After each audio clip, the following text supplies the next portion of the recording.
আজকের দিনটি একটি ঐতিহাসিক দিন। এজন্য যে শেখ হাসিনা তার রাষ্ট্রীয় এবং দলীয় বাহিনী নিয়ে দেশব্যাপী দীর্ঘ 15 বছর ধরে গুম খুন এবং হত্যাকাণ্ড চালিয়েছে এবং গত জুলাই গণঅভ্যুত্থানের সময় শিক্ষার্থীদেরকে হত্যা করা, আগুনে পুড়িয়ে মারা, ক্রস ফায়ার দেওয়া, গুম করে নেওয়া এবং যে সকল রেকর্ড ফাঁস হয়েছে আপনারা দেখেছেন, সব কিছু প্রমাণ সাপেক্ষে প্রমাণ পেয়ে স্পেসিফিক কয়েকটা অভিযোগের ভিত্তিতে সবগুলো হত্যাকাণ্ডের বিচার আজকে হয় নাই, শুধুমাত্র কিছু হত্যাকাণ্ডের বিচার আজকে হয়েছে। আজকের বিচারের মধ্য দিয়ে শেখ হাসিনা এবং সাথে আরও একজনের যে ফাঁসির রায় ঘোষণা হয়েছে, এতে আমাদের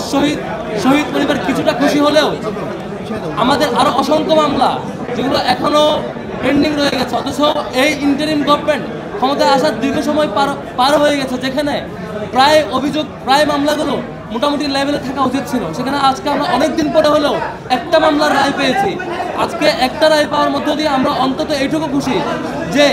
বাংলাদেশের রাজনীতিবিদদের জন্য একটা শিক্ষার দিন, শিক্ষা নেওয়ার দিন, যে কেউ ক্ষমতা পেলেই, কেউ সব কিছু পেলেই তার মতো করে করতে পারবে, ফেসিবাদ হয়ে উঠতে পারবে এবং ফেসিবাদ হয়ে উঠতে যে তার পরিণতি চূড়ান্ত পরিণতি হয়, সেটা একটু শিক্ষা নেওয়ার দিন আজকে। ডাকসুর জায়গা থেকে আজকে আমরা এখানে আসছিলাম এবং আমরা পুরো রায় শুনেছি।